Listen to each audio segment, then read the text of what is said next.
निश्चय उसने हमारे रोगों को सह लिया और हमारे ही दुखों को उठा लिया। तो भी हमने उसे परमेश्वर का मारा कुटा और दुर्दशा में पड़ा हुआ समझा, परंतु वह हमारी अपराधों के कारण घायल किया गया, वह हमारे अधर्म के कामों के कारण कुचला गया। हमारी शांति के लिए उस पर ताड़ना पड़ी कि उसके कोड़े खाने से हम लोग चंगे हो जाएं। यशायाह नबी की पुस्तक 53 अध्याय 4 पद से आगे इन सब बातों का वर्णन हम लोग पाते हैं। हम प्रभु यीशु मसीह के क्रूस की कथा पर ध्यान कर रहे हैं। जब हम क्रूस की कथा को सुनते हैं, पढ़ते हैं, ध्यान करते हैं, तो हम इस बात को भली भांति समझें कि प्रभु यीशु मसीह जो क्रूस पर टांगे गए थे, उसके बारे में ये बातें लिखी गई है कि उसने, यशायाह उसका 53 अध्याय 9 पद में लिखा हुआ है कि उसने किसी प्रकार का उपद्रव ना किया था और ना कभी उसके मुंह से कभी छल की बातें निकली थी। दूसरा कुरिन्थियों 5 अध्याय 21 पद में लिखा हुआ है, पौलुस कहता है कि जो पाप से अज्ञात था उसी को उसने हमारे लिए पाप ठहराया। तो प्रभु यीशु मसीह जिसने अपने जीवन काल में कभी भी कोई भी पाप नहीं किया था, लेकिन आज वो क्रूस पर चढ़ाया गया है। कई बार मन में ऐसा विचार आ सकता है या सवाल आ सकता है कि जरूर उसने कोई पाप किया होगा या राष्ट्रद्रोह किया होगा, जिसके कारण जो है उसे क्रूस की सजा दी गई। लेकिन हमें इन सब बातों पर विचार करना है कि प्रभु यीशु मसीह निर्दोष थे। प्रभु यीशु मसीह के निर्दोष होने के साक्षी बहुत सारे लोगों ने दिया।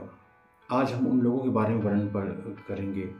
प्रभु यीशु मसीह जब जीवित थे क्रूस पर, तब लोगों ने गवाही दिया, और प्रभु यीशु मसीह के बाद भी कुछ लोगों ने गवाही दिया कि प्रभु यीशु मसीह निर्दोष थे।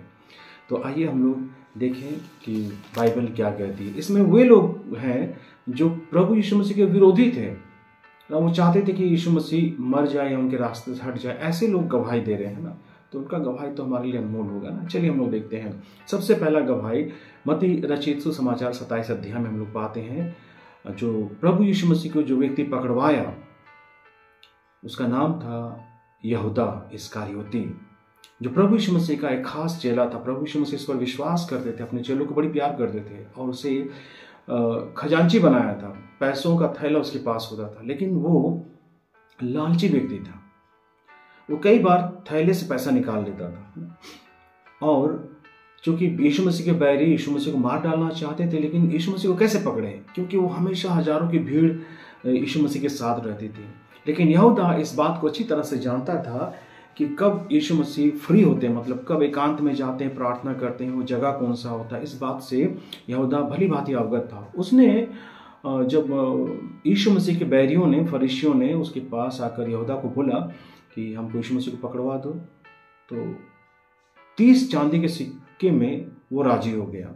30 चांदी लिया और यीशु मसीह को पकड़वाने को राजी हो गया, और उसने यीशु मसीह को पकड़वा दिया।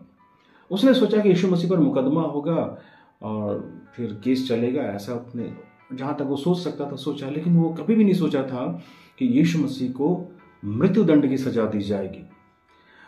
जब यीशु मसीह को मृत्युदंड की सजा दी गई, तो वो इस बात को कहता है, जिसको हम लोग मत्ती रचित सुसमाचार 27 अध्याय और 4 पद में पाते हैं। लिखा हुआ है, यहूदा ने कहा, मैं निर्दोष को घात के लिए पकड़वा कर पाप किया। वो कहता है कि मैंने निर्दोष को, यीशु मसीह के निर्दोष होने की साक्षी यहूदा देता है। दूसरा गवाही हम लोग देखते हैं, जो उस समय यहूदा प्रांत का जो गवर्नर था, जिसका नाम था पिलातुस, जिसके कचहरी में प्रभु यीशु मसीह का केस चल रहा था, वो सबके सामने में प्रभु यीशु मसीह के बारे में एक सुंदर गवाही देता है, जबकि उसको अधिकार था कि वो यीशु मसीह को छोड़ दे। लेकिन भीड़ जो है इतना उग्र हो गई थी, वो चिल्ला रहे थे कि इसे क्रूस पर चढ़ाओ, क्रूस पर चढ़ाओ। तब पिलातुस ने यीशु मसीह को चेक करता है कि किसी प्रकार का अपराध है या नहीं। वो कुछ भी नहीं पाता यीशु मसीह में। तब पिलातुस भीड़ के सामने में, लिखा हुआ है मत्ती उसका 27 अध्याय 24 पद में, जब पिलातुस ने देखा कि कुछ बन नहीं पड़ता, परंतु इसके विपरीत हुल्लड़ बढ़ता चला जाता है, तो उसने पानी लेकर भीड़ के सामने अपने हाथ धोए और कहा, मैं इस धर्मी के लहू से निर्दोष हूं, तुम ही जानो। उस समय का गवर्नर इस बात की गवाही दे रहा है कि प्रभु यीशु मसीह निर्दोष है। तब पर भी लोग जो हुल्लड़ मचा रहे थे कि यीशु मसीह को क्रूस पर चढ़ाया जाए। तीसरा गवाही हम लोग पाते हैं पिलातुस की धर्मपत्नी। पिलातुस की धर्मपत्नी के बारे में लिखा हुआ है 27 अध्याय और उसका 19 पद में हम लोग देखते हैं, मत्ती 27 अध्याय 19 पद में, कि जब पिलातुस न्याय की गद्दी पर बैठा हुआ था तो उसकी पत्नी ने उसे कहला भेजा, तू इस धर्मी के मामले में हाथ ना डालना है, क्योंकि मैंने आज स्वप्न में उसके कारण बहुत दुख उठाया है। पिलातुस की पत्नी जब प्रभु यीशु मसीह पर मुकदमा चल रहा था तो वो रात में बहुत डिस्टर्ब हुई, वो बेचैन हुई, स्वप्न भी देखी और अपने पति को जो है सुझाव देती। कई बार ऐसा होता है कि घर की जो पत्नी होती है, धर्म पत्नी जो होती है, वो अपने पति को बहुत सुंदर सुझाव देती है। और आज वह काम जो है पिलातुस की पत्नी कह रही थी कि इस धर्मी के मामले में हाथ ना डालना। धर्मी कहने का मतलब होता है कि वह व्यक्ति जो संपूर्ण रीति से निर्दोष है। तो कितना बड़ा गवाही है ना। चलिए हम लोग आगे बढ़ते हैं। लूका और उसका 23 अध्याय को हम लोग देखते हैं। प्रभु यीशु मसीह के दाएं बाएं 2 डाकू टांगे गए थे। एक डाकू कहता है कि यदि तू सचमुच में परमेश्वर का पुत्र है तो हमको भी बचा और खुद को भी बचा। लोगों की भीड़ कह रही थी कि इसने कईयों को बचाया, खुद को बचाए, क्रूस में से नीचे उतर आए तो हम इस पर विश्वास करें। इस बात का गहरा असर जो है एक दाहिने तरफ के डाकू पर हो रहा था और उसने यह भी सुना कि यीशु मसीह बार बार कह रहा था कि हे पिता इन्हें क्षमा कर, क्योंकि ये जानते नहीं कि क्या कर रहे हैं। तब वह डाकू जो दाहिने तरफ था वो इन सब बातों को सुनकर वो फैसला लेता है, मन में सोचता है और अपने मित्र से कहता है जो बाएं तरफ था, उससे कहता है, बड़ा सुंदर एक वचन हम लोग देखते हैं लूका 23 अध्याय और उसका 41 पद में डाकू क्या कह रहा है, देखेंगे ना। डाकू कहता है, हम तो न्याय अनुसार दंड पा रहे हैं, यानी कि उसको न्याय पर भरोसा था और वो जान रहा था कि न्याय जो है कहता है कि हम लोग को मृत्युदंड मिले। वो कहता है, और हम तो न्याय अनुसार दंड पा रहे हैं क्योंकि हम अपने कामों का ठीक फल पा रहे हैं, पर इसने कोई अनुचित काम नहीं किया। यीशु मसीह की ओर इशारा करके कहता है कि इसने कोई भी अनुचित काम नहीं किया। एक डाकू मरते वक्त प्रभु यीशु मसीह के लिए गवाही दे रहा है कि इसने कोई भी अनुचित काम नहीं किया। 5वां गवाही हम लोग पाते हैं, वो रोमी सरकार के द्वारा एक सूबेदार को ये काम सौंपा गया था कि इन तीनों का काम तमाम किया जाए।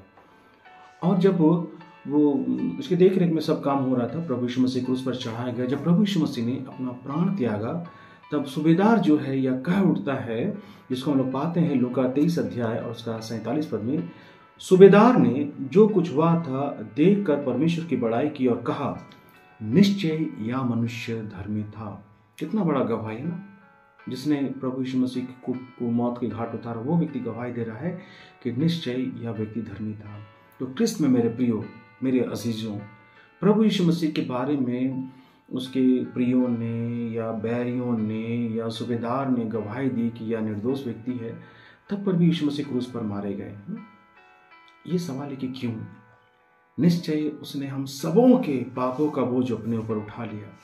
जब हम क्रूस के तले आते हैं, अपने पापों से पश्चाताप करते हैं, तो प्रभु यीशु मसीह अद्भुत रीति से हमें अपने लहू के द्वारा पापों की क्षमा देता है। प्रभु यीशु मसीह का अद्भुत लहू जो है हमें परमेश्वर के निकट लाता है।